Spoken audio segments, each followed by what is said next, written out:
السلام علیکم۔ یہ ہے اردو ایکشن ٹیلز۔ آپ سب سے گزارش ہے کہ میری اس ویڈیو کو لائک اور شیئر کریں اور میرے چینل کو سبسکرائب کریں۔ یہ ہے حضرت سلمان فارسی رضی اللہ عنہ کی اسلام قبول کرنے کی ایمان افروز داستان اور حضرت محمد صلی اللہ علیہ وسلم کی سوانح عمری چویائے حق جو مولانا عبد الحلیم شرر نے بطور ناول لکھی ہے۔ حصہ اول، باب نمبر 21، زبانی پیام۔ ایک دن وہ خانقاہ سے نکل کے اس راستے پر جو بصرہ کو گیا ہے مڑا تھا کہ ایک شتربان شہر کی طرف سے آتا دکھائی دیا، جس نے استفانوس کی صورت غور سے دیکھی، پھر اونٹ کو روک کے پوچھا، اس خانقاہ کے نائب امام استفانوس راہب آپ ہی ہیں؟ استفانوس: ہاں میں ہی ہوں، فرمائیے۔ شتر سوار: میں سمجھتا تھا کہ آپ کی خانقاہ شہر کے اس طرف ہے، اس دھوکے میں ادھر چلا گیا، مگر بصرہ کے اندر جا کے ٹھیک پتہ لگا اور مجھے واپس آنا پڑا۔ استفانوس: تو آپ کو مجھ سے کیا کام ہے؟ شتر سوار: میں یمن کے شہر معارب سے آ رہا ہوں اور قبیلہ حمیر میں سے ہوں۔ راستے میں مجھے ایک بوڑھا شخص ملا اور کہا کہ آپ کو اس کا ایک پیام پہنچا دوں۔ وہ خط لکھنا چاہتا تھا مگر مجھے جلدی تھی، ٹھہرنے میں عذر کیا اور اس نے کہا یہ 2-4 باتیں جو میں بتاؤں میرے دوست استفانوس سے کہہ دینا۔ استفانوس: تو اس نے کیا پیام دیا ہے؟ شتر سوار: وہ باتیں یہاں بیچ سڑک میں کہنے کی نہیں بلکہ اطمینان سے بیٹھ کے بیان کرنے کی ہیں۔ اپنی خانقاہ میں چلیے اور کسی خلوت کی جگہ میں ہم آپ بیٹھ کے فراغت سے باتیں کریں۔ استفانوس: تو آئیے تشریف لائیے۔ یہ کہہ کے اسے خانقاہ کے اندر خاص اپنے حجرے میں لے جا کے بٹھایا اور کہا، اب فرمائیے آپ کیا پیام لائے ہیں؟ شتر سوار: مگر میری باتیں سن کے آپ خفا تو نہ ہوں گے؟ آپ کے شبے میں نے ایک اور مسیحی شخص سے باتیں کی تھیں، وہ بہت ہی خفا ہوا اور لڑائی ہوتے ہوتے رہ گئی۔ اگر تلوار ہاتھ میں نہ لے لوں تو وہ مجھے مار ہی بیٹھے۔ استفانوس: نہیں، آپ بیان تو فرمائیں کہ وہ کون بوڑھا شخص تھا، کہاں ملا تھا اور آپ سے اس نے کیا کہا؟ شتر سوار: میں سب بیان کیے دیتا ہوں، آپ اطمینان سے بیٹھ کے سنیں۔ میں یثرب سے آگے بڑھ کے وادی القریٰ میں گزر رہا تھا کہ مجھے ایک بہت ہی بوڑھا کہن سال شخص جو اونٹوں پر پکھالیں بھر کے پانی لیے جا رہا تھا ملا۔ مجھے تنہا سفر کرتے دیکھ کے اس نے اپنے اونٹ روکے اور دریافت کیا کہ میں کہاں جاتا ہوں۔ میں نے کہا، اگرچہ میں اکیلا ہوں مگر سفر دور دراز کا عازم ہوں۔ اتنا کہہ کے وہ رکا اور استفانوس سے کہا، معاف فرمائیے، میں اس سلسلے میں اپنے ذاتی واقعات بھی بیان کرنا چاہتا ہوں، اس لیے سنیے۔ میں ایک شاعر ہوں اور یمانی قبیلہ حمیر کی ایک شوخ و طناز لڑکی ام جمیل کا عاشق شیدہ ہوں اور میرا نام سنان بن معافیر حمیری ہے۔ ایک دن ایک دشت نورد راوی اشعار اکرم بن حرس ماقیسی کا میرے شہر معارب میں گزر ہوا۔ اس کی زبان سے نامور شاعروں کا کلام سن کر میں بہت خوش ہوا، خصوصاً بعض عاشقانہ اشعار نے تو ایسی وجد کی کیفیت طاری کی کہ ام جمیل کا عشق ایک کی جگہ 10 گنا ہو گیا۔ اسی شب کو میں نے ام جمیل سے مل کے ان اشعار کا حال بیان کیا۔ وہ مصر ہوئی کہ اس راوی شاعر کو لا کے مجھے بھی اس کے شعر سناؤ، اس کی خوشی میں کیسے پوری نہ کرتا۔ دوسرے دن میں نے کشت زاد عرم کی ایک شاداب وادی میں اس شاعر کی دعوت کی۔ ام جمیل کو وہاں بلایا جو اپنی چند ہم جولیوں کے ہمراہ آئی۔ ایک دمبا جو میں نے منگوا رکھا تھا ذبح کیا گیا اور کباب بھننے لگے۔ میں تھوڑی سی جو کی شراب بھی لیتا گیا تھا، جسے پی پی کے لڑکیوں نے کباب کھانا شروع کیے اور راوی اشعار سنانے لگا۔ اس وقت کیف صبا میں عاشقانہ اشعار نے بڑا لطف دیا۔ ہم سب کا سرور زوروں پر تھا کہ کمبخت راوی نے عمر بن کلثوم کا قصیدہ معلقہ سنانا شروع کیا جو شراب کی تعریف سے شروع ہوا ہے، اور شاعر اپنی محبوبہ عمر سے جام بادہ ناب مانگتا ہے اور جوش بے قراری کے الفاظ میں کہتا ہے، وہ شراب پلاؤ جو میں نے بالبک میں اور دمشق و کنسرین میں پی تھی۔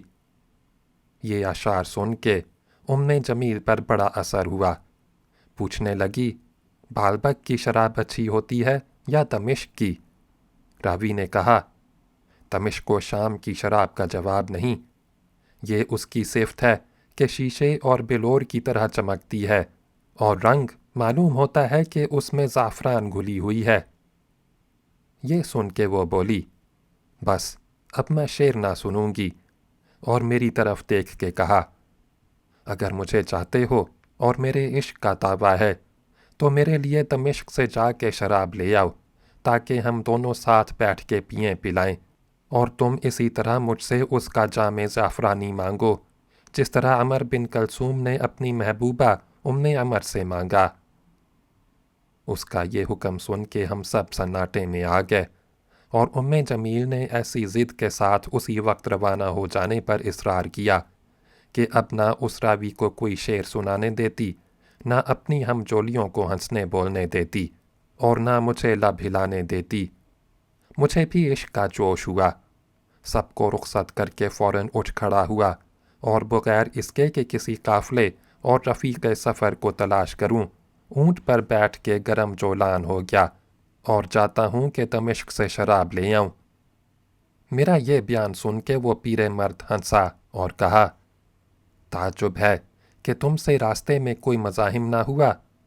میں نے کہا، حجاز تک کے تمام معزز و ذی اثر قبائل میرے قبیلہ حمیر کے حلیف ہیں، اور حجاز میں پہنچ کے میں نے قریش سے وعدہ لے لیا کہ عرض شام تک جن قبیلوں سے ان سے مخالفت ہو ان سے میری سفارش کر دیں۔ چنانچہ ان کی سفارش کے ثبوت کے لیے میں نے ان کے ایک سردار کا خود پہن لیا ہے جو سارے عرب میں مشہور ہے، اور ان خودوں میں سے ہے جن کے لیے یوم ذی قار میں خسر و عجم نے عربوں پر حملہ کر کے شکست کھائی تھی۔ اس خود کو جو کوئی عرب میرے سر پر دیکھتا ہے دوست بن جاتا ہے۔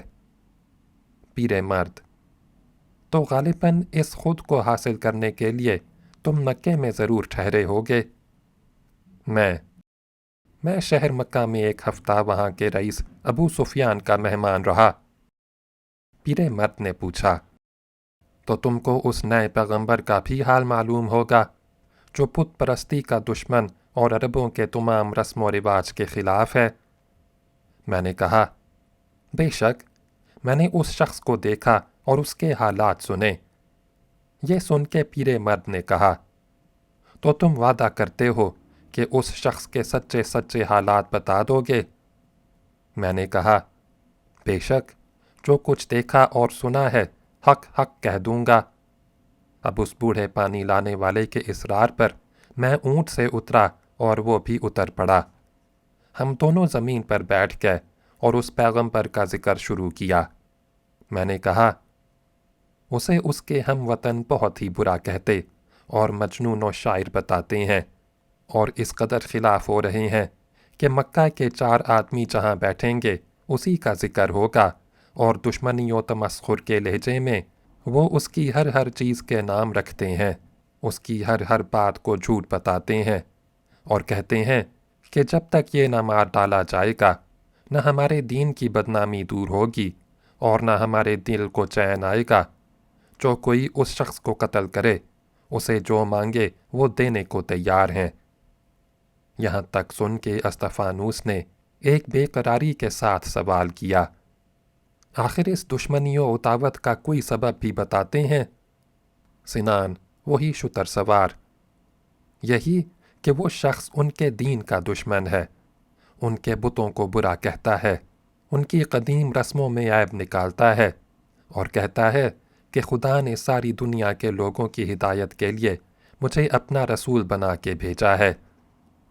استفانوس، خود تم نے اس شخص کو اپنی آنکھ سے دیکھا تو کیسا پایا؟ سنان، میں جھوٹ نہ کہوں گا، مجھے اس میں کوئی عیب نہیں نظر آیا۔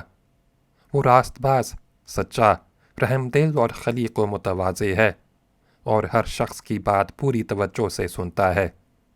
کوئی ایسی بات جو عقل میں نہ آئے نہیں کہتا، اور اپنے ہر دعوے پر ایسی سچی دلیل لاتا ہے کہ کسی سے جواب نہیں بن پڑتا۔ اسی وجہ سے مکہ والے اسے سائبی کہتے ہیں، اس لیے کہ سائبی لوگ جو عرب میں جا بجا موجود ہیں، ان میں فلسفیوں اور حکیموں کی سی شان پائی جاتی ہے، اور بے دلیل کے بات نہیں کہتے۔ اسی مشابہت سے ان لوگوں نے اس رسول کو سائبی کہنا شروع کر دیا۔ استفانوس: مگر تم نے ان رسول کو کہاں اور کس حال میں دیکھا؟ میں نے تو سنا تھا کہ مکہ والوں نے ان سے اور ان کے خاندان والوں سے قطع تعلق کر لیے، اور سب نے باہم عہد کیا ہے کہ نہ ان سے ملیں جلیں گے، نہ شادی بیاہ کریں گے، نہ لین دین رکھیں گے، نہ ان کے ہاتھ کچھ بیچیں گے، نہ ان سے مول لیں گے، یہاں تک کہ ان سے بات چیت بھی نہ کریں گے۔ سنان: تو معلوم ہوتا ہے کہ آپ اس شخص کا حال کسی سے سن چکے ہیں۔ بے شک ایسا عہد لوگوں نے کیا تھا، اور 4-5 سال تک ایسی ہی بے تعلقی و علیحدگی رہی، لیکن خود ہی اہل مکہ میں سے بعض لوگ اپنی اس بے رحمی پر پچھتائے، اور ادھر یہ ہوا کہ اسے چھوڑ دینے کا جو معاہدہ لوگوں نے لکھ کے کعبے میں لٹکایا تھا، اسے جا بجا سے دیمک چاٹ گئی، اور خدا ہی نے ایسے اسباب پیدا کیے کہ وہ کل عدم ہو گیا۔ بہرحال اب مکہ کے لوگوں اور اس رسول کے خاندان والوں میں پھر صفائی ہو گئی، باہم میل جول پیدا ہو گیا، آمد و رفت پیدا ہو گئی، لین دین جاری ہو گیا۔ چنانچہ میں نے خود اس رسول کو کعبے کے سامنے اپنے چند رفیقوں کے ساتھ نماز پڑھتے دیکھا ہے۔ استفانوس بے صبری سے: ہاں، یہ ضرور بتائیے کہ وہ نماز کس طرح پڑھتے ہیں؟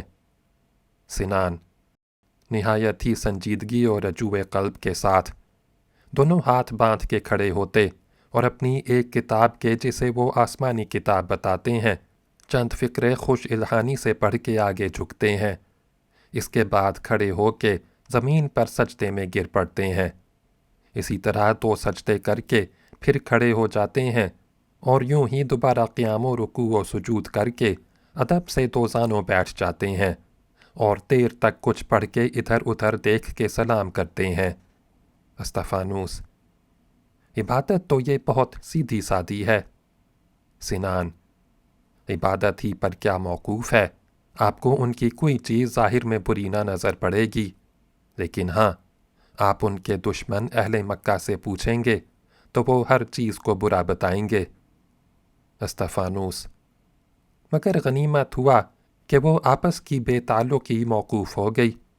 سنان: لیکن اس سے کچھ دشمنی تھوڑی ہی جاتی رہی، پہلے سے زیادہ عداوت ہے، اور آج کل میں نے سنا ان رسول صاحب کو 2 بڑے بھاری صدمے پہنچے، جن کی وجہ سے میل کا پھر قائم ہو جانا بیکار ہو گیا ہے۔ استفانوس: وہ صدمے کیا ہیں؟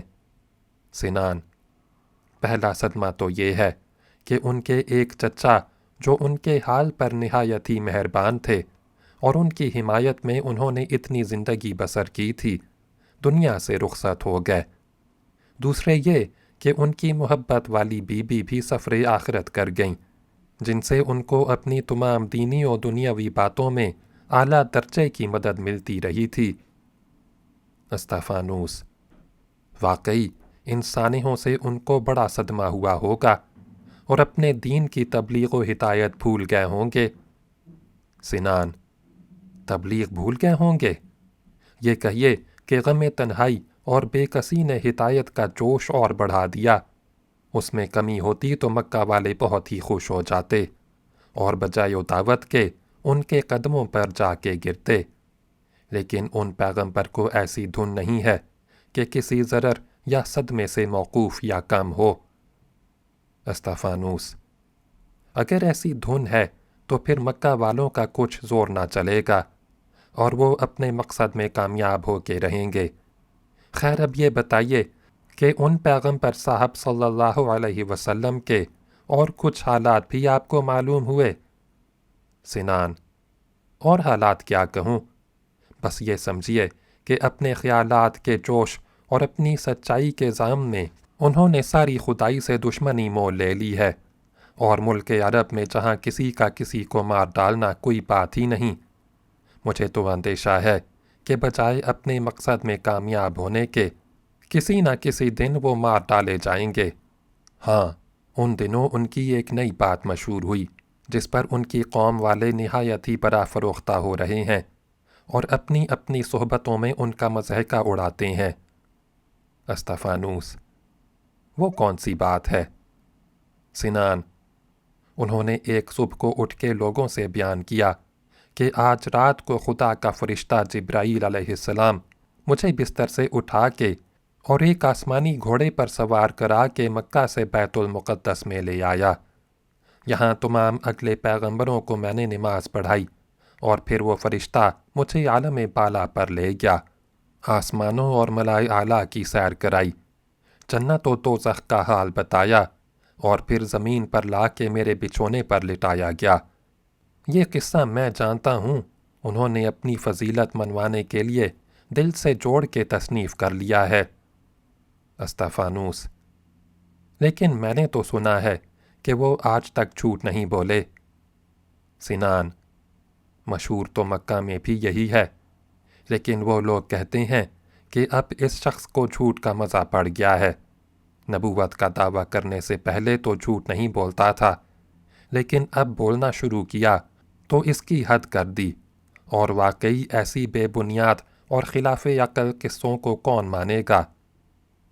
استفانوس: لیکن روحانیت کے عالم اور خدا کی درگاہ میں یہ دشوار نہیں ہے۔ بہرحال چند ہی روز میں جھوٹ سچ کھل جائے گا۔ اب یہ بتائیے کہ ان پیر مرد کا آپ کیا پیام لائے ہیں؟ درمیان میں یہ باتیں نکل آئیں اور ان میں اس قدر دلچسپی ہوئی کہ اصل معاملہ جس کے لیے آپ یہاں تشریف لائے ہیں نہ مجھی کو یاد رہا اور نہ آپ نے اس کا خیال کیا۔ سنان: جس طرح آپ نے مکہ کے ان نئے اور عجیب و غریب بزرگ کے حالات مجھ سے پوچھ پوچھ کے سنے، ان پانی لے جانے والے پیر مرد نے بھی نہایت ہی توجہ سے کرید کرید کے پوچھے اور سنے تھے، اور آخر میں کہا تھا کہ یہی حالات میں آپ سے بھی آگے بیان کر دوں۔ بس یہی ان کا پیام ہے جس کو میں نے پہنچا دیا، اور اب اجازت دیجیے کہ اپنی محبوبہ ام جمیل کی فرمائش پوری کرنے کے لیے دمشق روانہ ہو جاؤں۔ استفانوس: جلدی کیا ہے؟ 2-4 روز ہمارے مہمان رہیے، خانقاہ کے اس تر و تازہ باغ میں قیام کر کے سفر کی کلفت مٹائیے، جب جی گھبرائے چلے جائیے گا۔ سنان: میں جب تک اپنی معشوقہ کا سوال نہ پورا کر لوں کہیں نہیں ٹھہر سکتا۔ اگر ان پیر مرد نے مجبور نہ کر دیا ہوتا تو میں اتنی دیر بھی یہاں نہ ٹھہرتا۔ بس اب رخصت کی اجازت دیجیے۔ یہ کہتے ہی سنان بغیر اس کے کہ استفانوس کے جواب کا انتظار کرے اٹھ کھڑا ہوا۔ استفانوس نے اسے جاتے دیکھا تو پھر روکا اور کہا: اچھا تو یہ بتا دیجیے کہ وہ پیر مرد کون تھے اور ان کا نام کیا تھا؟ سنان: نام انہوں نے مجھے نہیں بتایا۔ دراصل انہوں نے مجھ پر یہ مہربانی کی کہ میرے پاس پانی ختم ہو گیا تھا، پیاس کی شدت تھی اور کہیں آس پاس پانی ملنے کی امید نہ تھی۔ ایسی حالت میں وہ بزرگ ملے، میری چمڑے کی چھاگل پانی سے بھر دی۔ پھر جب میں نے مکے کے یہ حالات بیان کیے تو انہوں نے اپنی عنایت کے معاوضے میں خواہش کی کہ یہ سب واقعات آپ سے مل کے بیان کر دوں، اور اس سے زیادہ ان کی نسبت میں کچھ نہیں جانتا، اور اب امید ہے کہ آپ مجھے جانے کی اجازت دیں گے۔ مجبوراً استفانوس نے اجازت دی، خانقاہ کے پھاٹک تک خود جا کے رخصت کیا اور واپس آ کے یہ واقعات اپنے مرشد سے بیان کیے۔ باب نمبر 22 چند شبے اور ان کا جواب اگلی ویڈیو میں سنیں۔